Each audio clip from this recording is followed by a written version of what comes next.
There's a driver in the NASCAR Cup Series right now that has the entire garage nervous, and he hasn't even hit his best track yet. Shane Van Gisbergen. Most NASCAR fans call him SVG.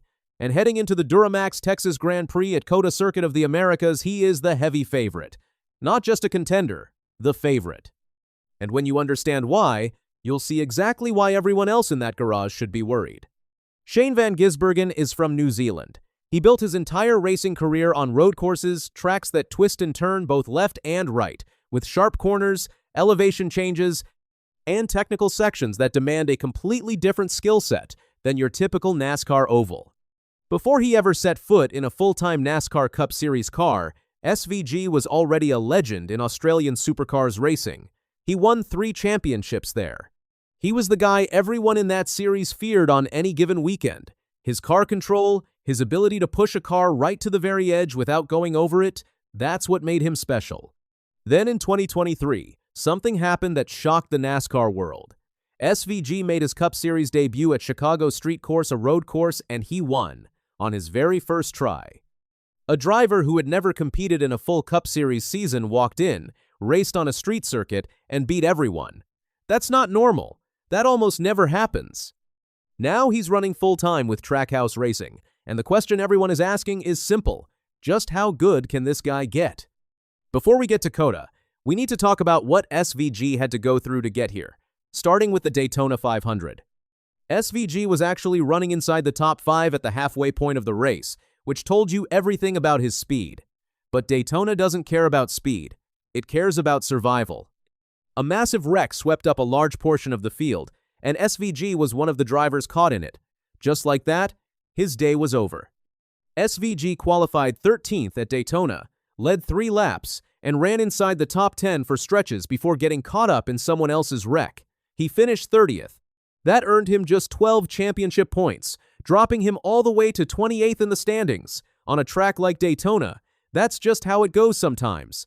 You can do everything right and still end up paying for someone else's mistake. That's the cruel reality of superspeedway racing. It's not always about who's the best driver. It's about who's still standing when the checkered flag falls. Then came Atlanta, and this is where things got really interesting. SVG started the race in 28th and finished stage 1 in 34th as he battled the balance of his number 97 Chevrolet. Not a great start. But SVG didn't panic. He kept working. He kept pushing forward. By stage 2, he had climbed all the way into contention for a top 5 finish. Then in the final corner of the stage, he tried to pass Kyle Larson for 3rd place, and Larson came all the way down the track and drove straight into him. SVG spun wildly into the infield while Larson crashed into the outside wall, ending Larson's day. The 2-time NASCAR Cup Series champion took full responsibility for the incident, saying, "I hung a quick left and ran right into him. Nothing anybody else did wrong besides me. All on me." Here's what makes that moment even more impressive. Even after getting spun into the grass, SVG still salvaged a stage 2 point by finishing 10th in the stage. He got hit, went sideways, and still came out of it with points on the board. That's not luck. That's a driver who knows how to keep his head when everything is going wrong around him. SVG got going again, but the drama wasn't over. Later in the race, he spun on his own, coming out of turn 4, went back through the infield grass, and lost a ton of positions.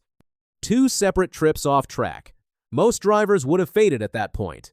Not SVG. Strategy then brought SVG back into contention. Pitting for fresh tires during a late caution allowed him to restart inside the top 10 for overtime. He found his Trackhouse teammate Ross Chastain, pushed him forward in the 3-wide battle, and at the white flag he was running 4th. In the final corner he got shuffled back, but 6th at the checkered flag was still enough to make history. It beat his previous best oval result of 10th at Kansas last fall, a career-best oval finish after 2 spins, after starting 28th. That's the kind of drive that makes people take notice. And the points? They were massive. SVG now sits in a tie for 15th in the standings with 45 points to his name. That one race vaulted him from 28th right onto that crucial playoff bubble. And that matters enormously right now because at the end of race 26, the top 16 drivers in the standings will advance into the chase after NASCAR reconfigured its championship format for 2026. SVG went from nearly outside the conversation to sitting right on that bubble in just one weekend. After the race, SVG was already thinking ahead. He told reporters, "It's just points accumulation this year for us. We just need to be scoring points each week. It's good to get that underway now. We'll be in the second qualifying group next week, which really helps, being in a good qualifying group on the road course. Feeling good. We've got some good momentum." Circuit of the Americas is not a regular NASCAR track. It's a full-grade road course in Austin, Texas. It has 20 turns, elevation changes, tight chicanes, long sweeping corners. It's the kind of track that separates drivers who are truly skilled from drivers who are just good on ovals. Most NASCAR drivers have spent their whole careers turning left. Road courses are something they've had to learn on the fly. Some have gotten very good at it. Drivers like Chase Elliott have made road course wins a big part of their identity. But for SVG, road courses aren't something he learned late. They're what he's done his whole life. When SVG gets behind the wheel at COTA, he's not adjusting. He's not figuring things out. He is in his natural environment. Every corner, every braking zone, every technical section of that track is something he has trained for over an entire career. That's why Trackhouse Racing isn't just hoping for a good result at COTA, they are preparing to unleash him. The team has been building toward moments exactly like this one, putting SVG on a track where his talent can fully take over, and the rest of the Cup Series garage knows it. Here's the thing about being the favorite at a NASCAR race, it changes how everyone else races against you. When the field lines up at COTA and SVG is in that Trackhouse Racing car, every other team has to think about him. Strategy calls change. Drivers who might normally race aggressively have to consider that SVG is going to be fast, consistently fast all race long. He's not just going to be quick in qualifying.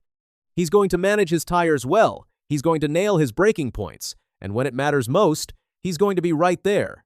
The Cup Series garage is full of talented drivers, but road course specialists at SVG's level are rare in this series. That's what makes him dangerous. He's not an unknown anymore. The garage watched him win at Chicago in his debut. They watched him rack up 5 road course wins in 2025 alone. They know what he can do. And now he arrives at COTA having already proven he can earn big points even on ovals, which changes the entire picture of his championship campaign.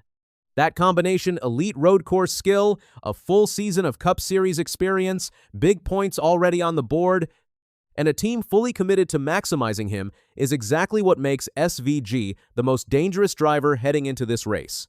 So, is Shane Van Gisbergen the most dangerous driver in NASCAR right now? He qualified 13th at Daytona.